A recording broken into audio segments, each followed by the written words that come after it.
Oh my God. Lages all one by one fasters.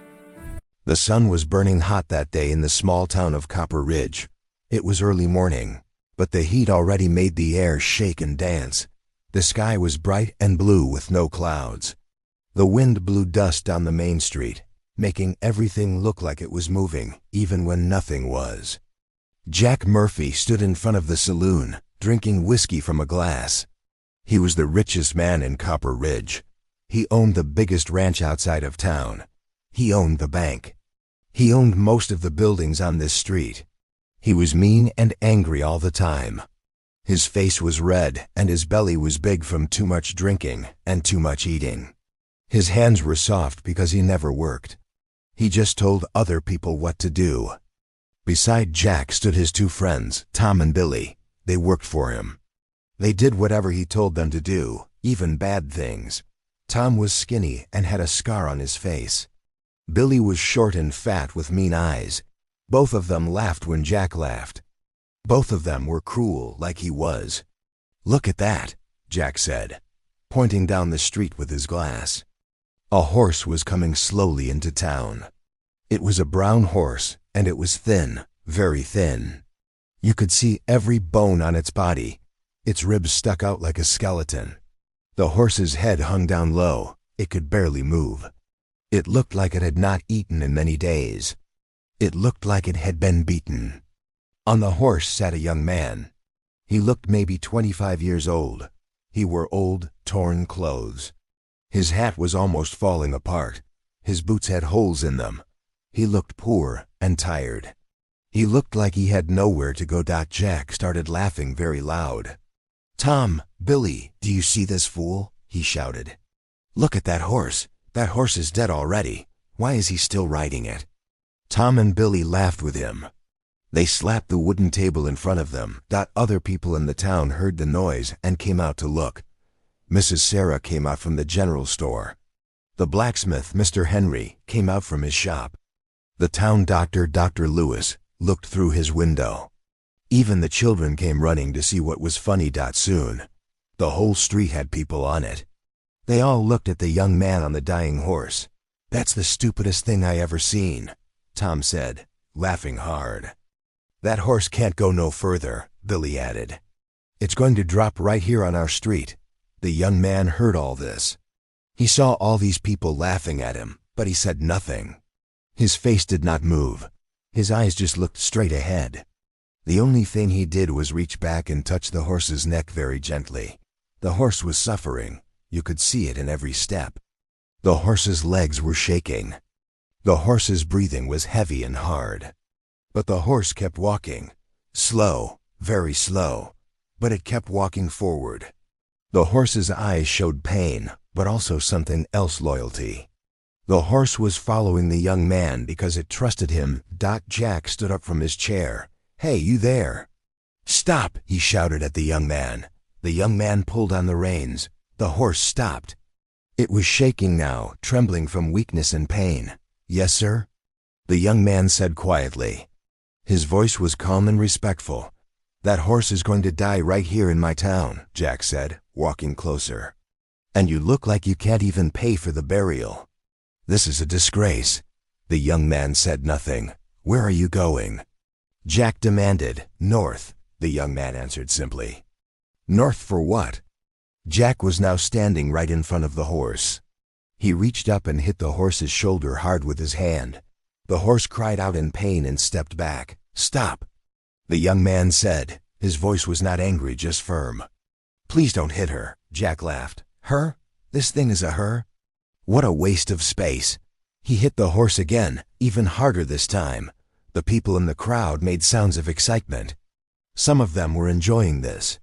Some of them were uncomfortable but said nothing. Nobody wanted to go against Jack Murphy. He was too powerful. He was too rich. He had too many men who worked for him. The horse cried out again. Its whole body shook.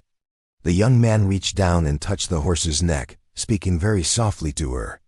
"It's okay, girl. Don't be scared. What's your name, boy?" Jack asked, his voice cruel and mocking. "My name is Samuel," the young man said. "And this horse's name is Storm. Please, sir, we don't want any trouble. We are just passing through your town. Passing through? Jack smiled a mean smile. Well, you're not passing through until you pay a fee. Every stranger who comes to Copper Ridge pays me a fee. That's the law. My law. Samuel reached into his pocket slowly and pulled out all the money he had. It was not much. Just a few coins. He held it out. Jack took it and laughed. This is nothing. You owe me more than this. Samuel said nothing. He looked at the ground. You know what? Jack said to the crowd. This stranger is disrespecting my town. He comes in here with a dying horse. He doesn't even have proper money. He looks like trash. I think we should teach him a lesson about respect. Tom and Billy stood up. They were ready to do whatever Jack told them to do. The crowd watched. The air felt dangerous now. Something bad was about to happen. But then something nobody expected occurred. Storm, the thin and dying horse, suddenly lifted her head. Her eyes became sharp and bright. She looked directly at Jack. Her ears went straight back. She made a sound that was not normal, a sound of warning and power. Even though she was weak and thin, something inside her became strong. She stepped forward and pushed her body between Samuel and Jack. The crowd gasped. Jack stepped back. Get that horse away from me, he shouted, but Storm did not move. She stood there, protecting Samuel. Her whole body was like a wall of protection. Even weak, even dying, even sick, she was ready to fight to keep her person safe. Samuel reached down and held Storm's mane. He looked at Jack with eyes that were now different. Those eyes were not scared anymore. Those eyes showed something deep and powerful. We'll leave your town right now, Samuel said calmly. Come on, girl, let's go. He turned the horse around. Storm walked slowly away, but she kept turning her head to look back at Jack, watching him, warning him. The crowd was silent now. Jack's face was red with anger, but he said nothing. That was when everyone understood something important. This horse was not dying. This horse was something special. Samuel and Storm left Copper Ridge just after midday. They did not take the main road. Samuel knew that Jack Murphy was mean enough to send people after them. So they went into the desert. The dry, empty, dangerous desert that stretched for miles and miles with nothing but sand and rocks and dying bushes. The sun was burning hot. It was the kind of heat that makes you feel like you were inside a fire. The sky above was so bright and blue that it hurt to look at it. There was no shade anywhere. There was no water. There was only endless sand and rock, going on and on forever. Samuel looked back toward Copper Ridge one more time. He could still see the town in the distance, small and getting smaller. Then he turned Storm around and moved forward into the desert. There was no road. There was no clear path. They were just going north, following the sun, hoping to find the Miller Ranch before something went very wrong. Storm walked slowly. Her thin legs moved carefully over the hot sand. Her breathing was heavy. Every step seemed to hurt. Samuel reached down and touched her neck over and over, speaking soft words to her. I know it's hard, girl, he whispered. I know you're tired, but we're going to make it. We're going to find a safe place. I promise you that. Hours passed. The sun moved across the sky. Samuel's throat became dry. His lips cracked. His skin turned red from the burning sun. But he did not stop. He could not stop. If he stopped, Jack Murphy's men might catch him. If he stopped, Storm would collapse and might not get up again. Then, just when Samuel thought they could not go any further, he heard something. It was a sound, the sound of horses. Many horses, coming fast. Samuel's heart jumped into his throat. He looked behind him and saw dust rising in the distance. Dark shapes were coming through the dust. Men on horses. Jack Murphy had sent people after them. Samuel looked around desperately. There was nowhere to hide. The desert was completely flat and empty. There were no rocks to hide behind. There were no trees. There was nothing but open sand in every direction. Come on, Storm, Samuel said, pulling harder on the reins. We have to move faster. We have to go now. But Storm could not move faster. She was already going as fast as her weak body would allow. Samuel could feel her trembling. He could feel her pain. But he also felt something else. He felt her determination. Even though she was suffering, even though she was weak, Storm was not giving up. The men on horseback were getting closer. Samuel could see them now. There were 4 of them. They were riding hard, coming straight toward him and Storm. One of them was Tom, Jack Murphy's friend with the scar. The others were ranch workers that Samuel recognized from around town. "Stop!" Tom shouted. "Stop right there, or we'll shoot." Samuel looked at Storm. He looked at the desert. He looked at the men coming toward him, and he made a choice. He was not going to run anymore. Running was not going to help. Storm was too weak to outrun horses. They were not going to make it if he tried to escape. So Samuel pulled on the reins and stopped. He raised his hands in the air to show he was not going to fight. Storm stopped too, her whole body shaking with fear and tiredness. The 4 men rode up and made a circle around Samuel and Storm. They were laughing. They thought this was easy. They thought they had won. "That was stupid, boy," Tom said, stopping his horse right in front of Samuel. "Really stupid. You're coming back with us. Jack Murphy wants to teach you a lesson about stealing his horse." "This horse doesn't belong to Jack Murphy," Samuel said quietly. "She was going to be killed. She was—" "I don't care," Tom interrupted. "Get down from that horse. Now." Samuel slowly got down. His legs were shaking. He was afraid. He knew what was going to happen. He had seen it before. They were going to take Storm back to town. They were probably going to hurt her more. They might hurt Samuel too, and there was nothing he could do to stop them. One of the other men reached over and grabbed Storm's reins from Samuel's hand. "This is a nice horse," the man said. "Skinny but nice. We can get good money for her." That was when it happened. Storm screamed. It was not a normal horse scream. It was the sound of rage and protection. Storm reared up on her back legs, jumping high into the air. Her front legs came down hard, hitting the ground with a sound like thunder. The man holding her reins was pulled forward and almost fell off his horse. "Hold her!" Tom shouted. "Hold her down!" But Storm was not going to be held. She twisted and turned.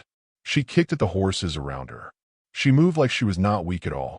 She moved like she was young and strong and full of power. She was protecting Samuel. That was all that mattered to her. The men's horses became scared. Horses can feel fear in other horses. These horses did not want to fight Storm. They wanted to run away. "She's crazy," one of the men shouted. "That horse is crazy." Storm reared up again. This time, she turned toward Tom. She looked at him with eyes that were full of anger and fire. Even though she was thin and weak, even though she should have been helpless, Storm looked dangerous. Storm looked strong. Tom's horse refused to stand still.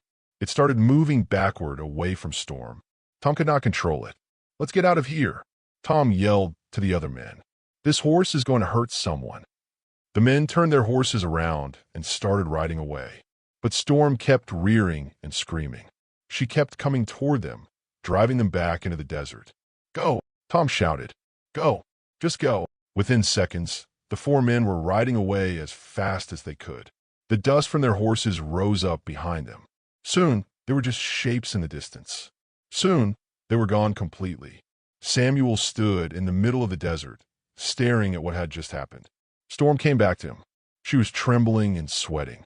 She was breathing very hard, but she came back to Samuel and put her head against his chest. Samuel wrapped his arms around Storm's neck. Tears came running down his face. "You saved my life," he whispered. "You beautiful, brave girl. You saved my life." Storm had shown him something in that moment. She had shown him that even though she was weak, even though she was hurt, even though the world had been cruel to her, she was still strong. She was still powerful. She was still loyal. She was still willing to fight for the person she loved. Samuel climbed back onto Storm. He looked in the direction the men had gone. He knew they would not be coming back today, but he also knew that this was not over. Jack Murphy would not give up. Jack Murphy would send more men. Samuel and Storm had to keep moving. They had to keep going north. They had to find safety. "Come on, girl," Samuel said softly. "Let's go. We're almost there." And even though Storm was tired and weak and hurt, she moved forward again. She moved because Samuel needed her. She moved because they were together. She moved because that was what love meant. The sun was going down when Samuel and Storm finally reached the old Miller Ranch. The sky was turning orange and pink. Long shadows stretched across the dry ground. The ranch was about 15 miles north of Copper Ridge Town. It sat alone in the empty land, far away from everything. Samuel's clothes were soaked with sweat. His face was burned red from the sun. His lips were cracked and dry. He had not drunk water in many hours. But he did not stop. He did not complain. He kept moving forward, and Storm kept moving with him, step by painful step. The Miller Ranch was not fancy. It was old and simple. The main house was made of wood that had turned gray from many years of sun and wind. There was a barn next to it, big and red. There were a few small buildings around, places to keep tools and hay. Everything looked like it had been there for a very long time. Everything looked tired, like Samuel felt. An old man was standing near the barn. His name was Thomas Miller. He was maybe 70 years old. His hair was completely white. His face was covered with wrinkles. He wore simple clothes and a wide hat. He was carrying hay in his arms when he saw Samuel and Storm coming. Thomas stopped and watched them come closer. He could see right away that Storm was in bad condition. He could see that Samuel was exhausted. But something in the way they moved together, something told Thomas that this was important. This was not a normal stranger passing by. "Help you with something?" Thomas called out. His voice was kind, not mean like Jack Murphy's voice. Samuel pulled on the reins. Storm stopped. Both of them were shaking now, shaking from heat and tiredness and pain. "Sir, I need help," Samuel said. His voice was weak. "My horse, she's very sick. She needs water and food. Please, I can work. I could do anything. I just need help for one night." Thomas looked at Storm more carefully. He had been a rancher for 50 years. He knew horses. He knew good horses and bad horses. He could tell when a horse was healthy and when a horse was sick. And he could tell something else. He could tell that Storm was special. Even though she was weak and thin, even though she was suffering, there was something in her eyes. Something good. "Bring her to the barn," Thomas said. "We'll get her water and rest." Relief washed over Samuel's face like water. He climbed down from Storm very slowly. His legs almost didn't work. He had to hold onto the saddle to keep from falling. Thomas helped him walk to the barn. Inside, the barn was cool and dark. It smelled like hay and horses and old wood. Thomas gave Storm water in a big bucket. Storm drank and drank and drank. The water was cold and clean. Samuel watched Storm drink, and tears came to his eyes. Real tears, the kind that come from very deep inside. "Easy, girl," Samuel whispered. "You're going to be okay now." Thomas prepared a place for Storm in the barn. He gave her clean hay. He gave her more water. Then he looked at Samuel carefully. "What's your name, boy?" Thomas asked. "Samuel, sir. Samuel Cooper." "And that horse?" "Storm. Her name is Storm." Thomas nodded slowly. "She's a good horse. Even I can see that. But she's been through something bad. Something very bad. Those marks on her. Those are from a whip, aren't they?" Samuel's jaw tightened. He looked away. "What did you get her?" Thomas asked. She was going to be killed," Samuel said quietly. 3 weeks ago. I was working at a ranch, a big ranch down south.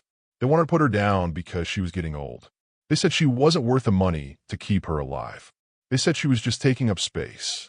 Thomas's face became sad and angry at the same time. Samuel continued, "I couldn't let that happen.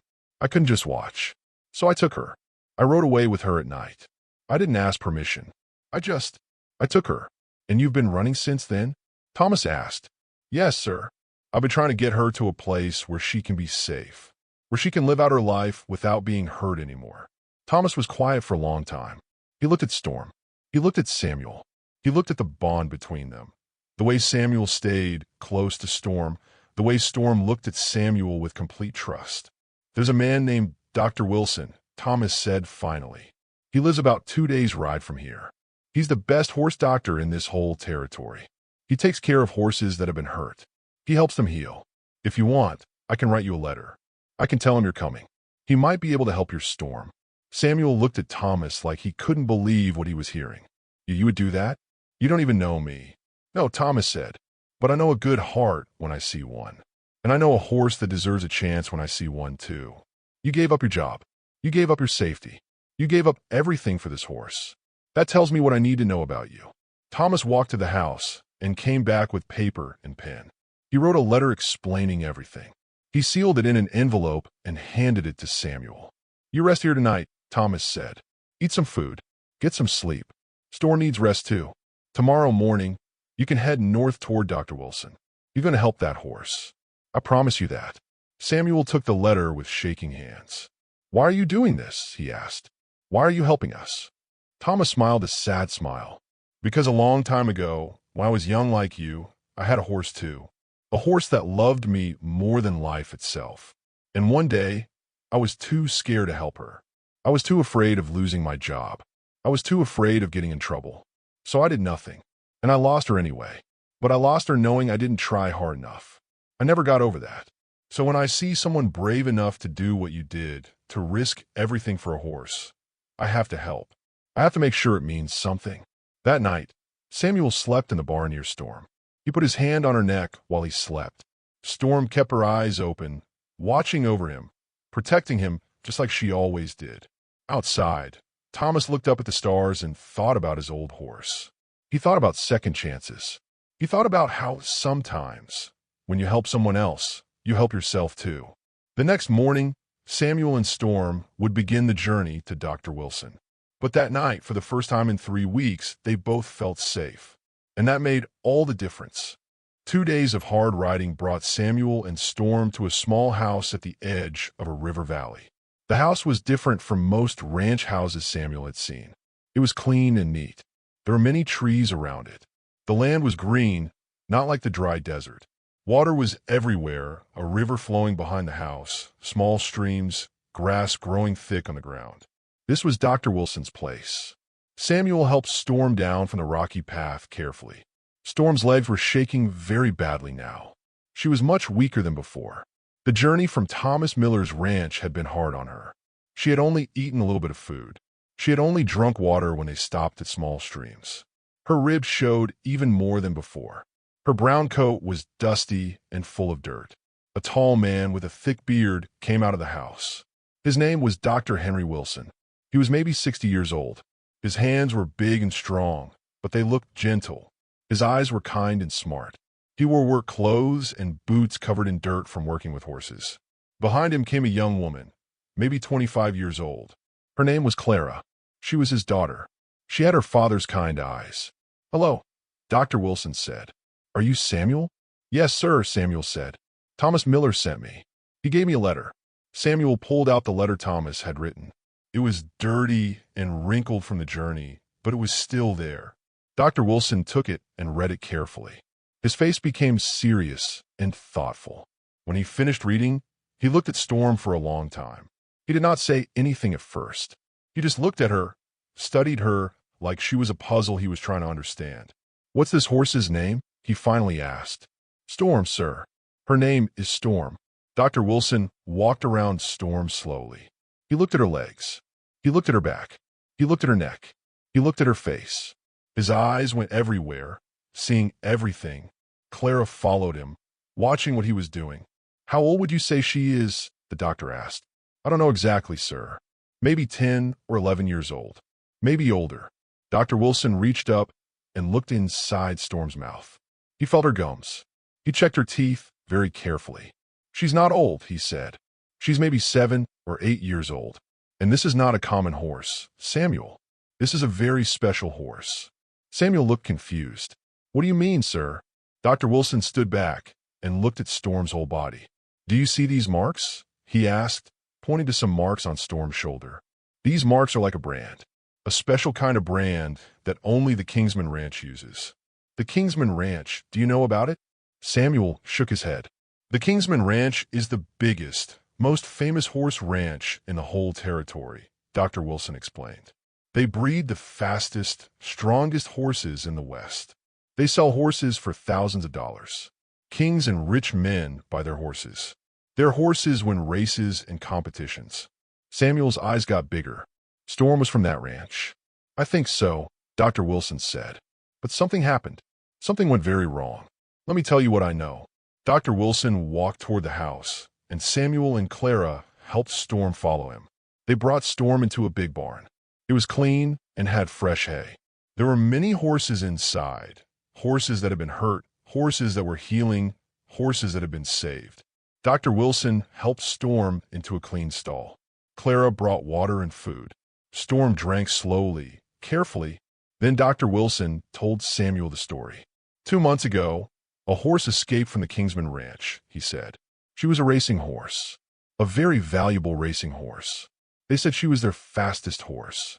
They were going to make a lot of money with her in competitions. But something happened, nobody knows what. She got scared of something or someone, and she ran away. What happened to her? Samuel asked. Nobody knows. She disappeared. The Kingsman Ranch sent men looking for her everywhere. They offered a big reward for her return, but they never found her. Nobody knew where she went. Samuel felt cold inside. Is that Storm? I believe so, Dr. Wilson said. The marks match. The age matches. And I can tell just by looking at her that she is a racing horse. Look at her legs. They are perfect for running. Look at her body. It is built for speed. But something has hurt her. Someone has hurt her very badly. Clara spoke up. The whip marks, Father. You can see them on her sides. Yes, Dr. Wilson nodded sadly. Someone whipped her. Someone beat her. Someone tried to break her spirit. That is why she is so thin. That is why she is so weak. Someone treated her like she was nothing. Samuel felt anger burning inside him. The ranch owner, Jack Murphy, he was using her to pull his wagon. He was working her to death. He was beating her. Jack Murphy. Dr. Wilson's face became angry. That man is bad. Everyone knows that. He has hurt many animals. But I did not know he had stolen the Kingsman horse. Can you help her? Samuel asked desperately. Can you make her better? Dr. Wilson looked at Storm. Storm was eating slowly. She was drinking water. She was standing but barely. She was covered in scars and marks for being beaten. I can help her body heal, Dr. Wilson said. That will take time, maybe 3 or 4 months. But healing her spirit, that will take longer. She has been hurt very badly. She will need time to trust again. She will need kindness and patience. I can give her that, Samuel said. I will give her that. Clara smiled. I can see that you already have, Samuel. That horse loves you. That is why she protected you from those men in the desert. That is what Thomas Miller told us in his letter. Dr. Wilson put his hand on Samuel's shoulder. There is something else you need to know, Samuel. The Kingsman Ranch, they are very powerful. They are looking for this horse. When they find out that she is here, they will come looking for her. They will want to take her back. They will say she belongs to them. Samuel's heart sank. What will happen to her? That depends, Dr. Wilson said carefully. It depends on what you are willing to do. It depends on whether you are willing to fight for her. It depends on whether you are willing to tell everyone the truth about what happened to her. Samuel looked at Storm. Storm was looking back at him with her big, gentle eyes. Even though she was weak and hurt, even though she had been beaten and broken, she was still beautiful. She was still strong in spirit. I will fight for her, Samuel said. His voice was steady and sure. I don't care if they are powerful. I don't care if they are rich. I will tell everyone the truth. I will make them understand what they did to her. Dr. Wilson smiled. Then we will help you, Samuel. Clara and I, we will help you. But first, we need to make Storm strong again. We need to heal her body and her spirit. And we need to get ready. Because when the Kingsman Ranch finds out she is alive, when they find out she is here, they will come. And they will not come quietly. Outside, the sun was setting. The river was flowing. The trees were moving in the wind. And inside the barn, a young man held a horse's neck and whispered promises to her. I won't let anyone hurt you again, Samuel said softly. I promise you that, girl. No matter what happens, I will protect you. And Storm, even in her weakness, even after all the pain she had been through, believed him. 3 months had passed. Storm was different now. She was still not completely healthy, but she was so much better than before. Her ribs no longer stuck out like skeleton bones. Her coat was shiny and brown again, not dull and dirty. Her eyes were bright and full of life. She could run now. Not fast yet, but she could run. She could play. She could be happy. Samuel had worked hard every single day. He had helped Dr. Wilson treat Storm's wounds. He had fed her good food. He had brushed her coat every morning and every night. He had talked to her and sung to her. He had rebuilt her trust in humans. Slowly, piece by piece, he had helped Storm come back to life. Clara had helped too. She and Samuel had become close friends. She understood why he loved Storm so much. She understood that some bonds between people and horses could not be broken, no matter how much pain there was. But Dr. Wilson had warned them many times.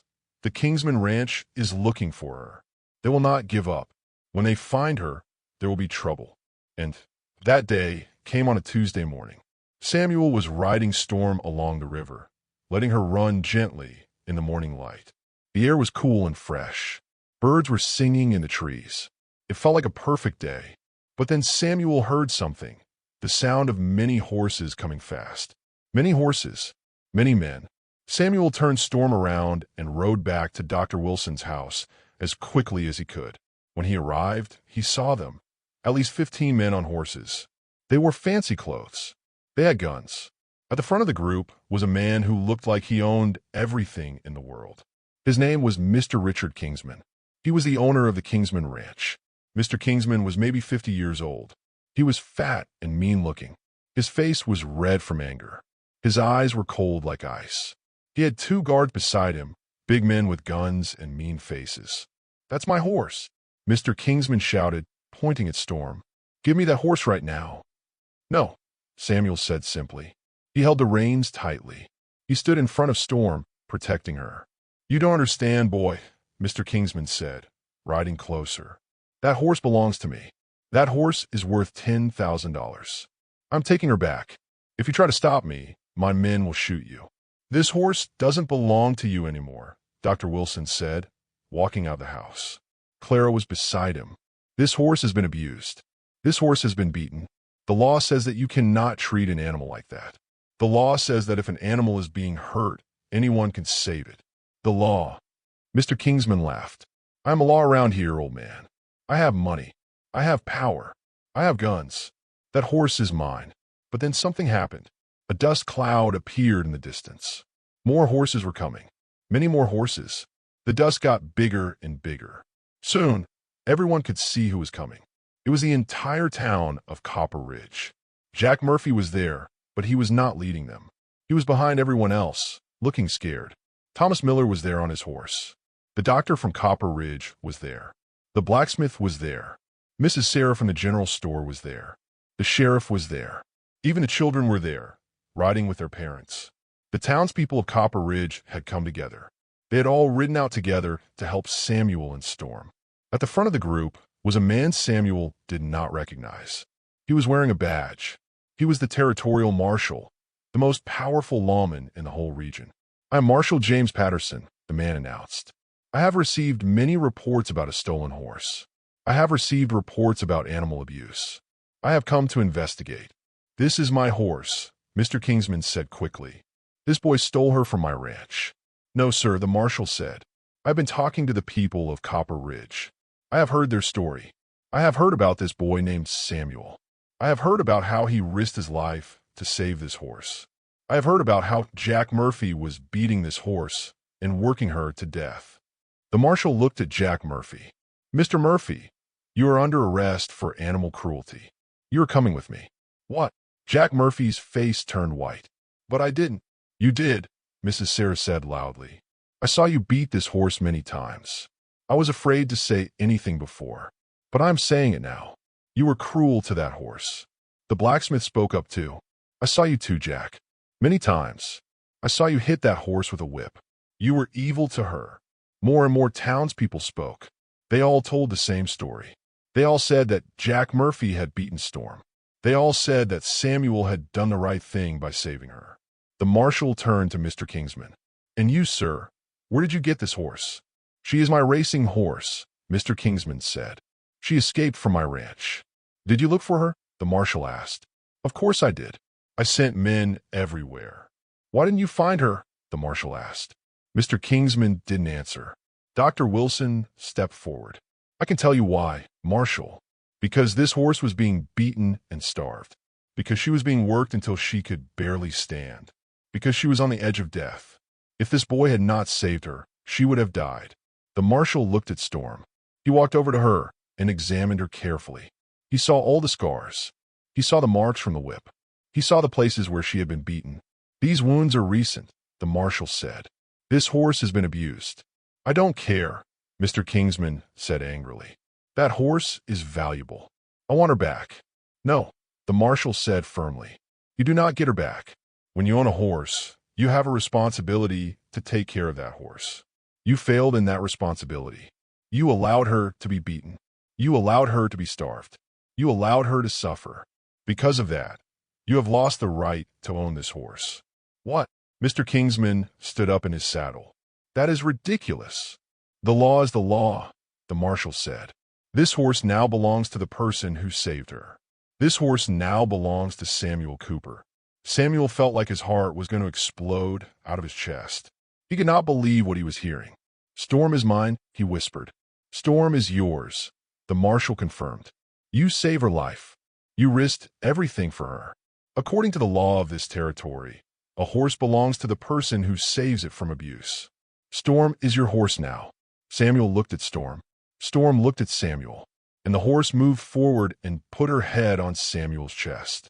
She had always known that he was hers, and she was his. The townspeople cheered. Even the marshal smiled. Mr. Kingsman and his men turned their horses around and rode away, angry and defeated. Jack Murphy was taken by the marshal's men to be brought to justice. And Samuel stood in the middle of the desert, holding his horse, surrounded by people who had come to help him do what was right. Thomas Miller rode up beside Samuel. "You did it, boy," he said. "You stood up for what was right. And look what happened. The whole town stood with you." "I just loved her," Samuel said simply. "I just couldn't let her suffer." "That is enough," Thomas Miller said. "That is always enough. Love and courage.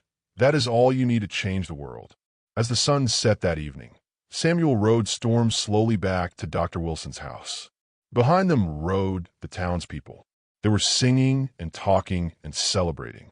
They were celebrating the victory of one boy and one horse against cruelty and evil. Storm's hooves made sounds on the ground, strong, healthy sounds now. Her head was held high. She was no longer a broken horse. She was strong again. She was free again. She was loved again. And Samuel knew that no matter what happened in the future, he and Storm would face it together. They had survived the worst. They had survived cruelty and danger and suffering. And they had come out stronger than before. That night, as Samuel sat outside Dr. Wilson's house and watched Storm run free in the pasture, he thought about everything that had happened. He thought about the day he stole her from the ranch. He thought about the desert. He thought about the danger.